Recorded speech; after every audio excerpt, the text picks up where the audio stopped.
এই ক্রেজ কার? এই ক্রেজ নাম তো শোনা ही होगा, মেগাস্টার শাকিব খান।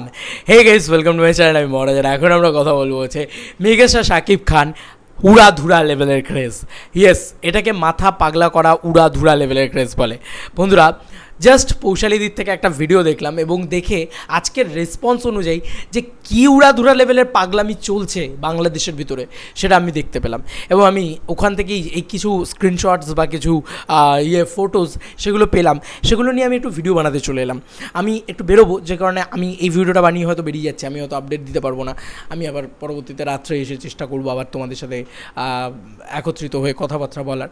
তবে এখন আমি তোমাদেরকে জাস্ট এটা যা আপডেট দেবো না বস, তোমাদের সত্যি মনে হবে যে ওয়াও, এটাই তো হওয়ার ছিল। রায়হান রাফি চুপ, আরে কি বলবে আর রায়হান রাফি, আর কিছু বলার নেই। যেখানে রায়হান রাফি পরপর পুরো চলে গেছে, দেখো আর কিছুই না। বিষয়টা হচ্ছে যে রায়হান রাফি এত পরিমাণে হাউসফুল দিচ্ছে, আজ আর কাল কোনো শোয়ের টিকিট নেই। আজকে শুক্রবার, আজকে ছুটির দিন বাংলাদেশে, কোনো টিকিট নেই। তো আর উনি কী লিখতে পারেন, আর উনি কী বলতে পারেন?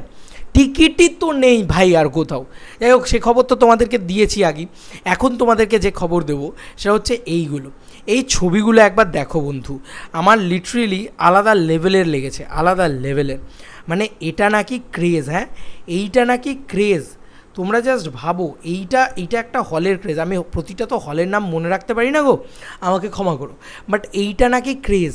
তোমরা বলো বন্ধুরা, এইটা নাকি ক্রেজ। আমি সামনে নিয়ে গিয়ে একটুখানি দেখাই তোমাদেরকে। সিট বন্ধুরা, এটা নাকি হলের একটা ক্রেজ। শুধু মানুষের মাথা গোনা যাচ্ছে, আর কিছু গোনা যাচ্ছে না। ইন্ডিয়া থেকে বসে বিশ্বাস করো, এগুলো দেখলে আলাদা লেভেলের ভালো লাগে, আলাদা লেভেলেরই ভালো লাগে, ভীষণ ভালো লাগে। তো এইটা একটা ছিল, এটা একটা এরকম না, প্রচুর এরকম হল রয়েছে যেখানে এরকম ক্রেজ দেখা যাচ্ছে বন্ধুরা। দেখতেই পাচ্ছ কাতারে কাতারে লোক। আমি একটু কাছে নিয়ে গিয়ে আবার আরেকবার সুন্দর করে দেখাই। মানে বোঝাই যাচ্ছে যে কী মারাত্মক ক্রেজ একটা সিনেমার, মানে আলাদা লেভেলে। সবার তো ধরো দেখা হয়ে গেছে, এরকম অনেক মানুষ আছে, ঠিক আছে। এখানে আবার দেখতে পাচ্ছি আমরা আর এক ছবির দৃশ্য, যেখানে আবার আমরা ওই ক্রেজ দেখতে পাবো।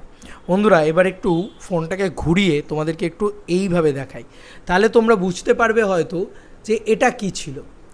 এটা কি ছিল, মানে এটা তো পাগলামি ছিল যাকে বলা যেতে পারে। মানে আমি একটাই কথা বলবো যে এটাই হয়তো মেগাস্টার শাকিব খানের ক্রেজ, এটাই হয়তো বাংলাদেশের পাওয়ার, এটাই হচ্ছে বাংলাদেশের loyalty of content choosing, Bangla cinema choosing. এবং দেখুন আজকে সব কিছুকে রেকর্ডকে ভেঙে দিচ্ছে তুফান আজকে সর্বত্র সর্ববৃহৎ আকারে আয়তনে একটা ক্রেজ ক্রিয়েট করার জন্য তৈরি হয়ে বসে আছে। তো এটাই তো মেগাস্টার শাকিব খানের ক্রেজ, এটাই তো একটা ভালো সিনেমা তুফানের ঝড়, রায়হান রফির মতন ভালো ডিরেক্টরের ক্ষমতা। বিশ্বাস করো, এখান থেকে দেখে আমি বুঝতে পারছি একটা বাংলা ছবি নিয়ে এত ক্রেজ, একটা বাংলা ছবি নিয়ে এত কাতারে কাতারে লোক যাওয়া, এটা কিন্তু সত্যি সচরাচর আমরা দেখতে পাই না। সেটা যখন দেখতে পাই তখন কার না ভালো লাগে বলো।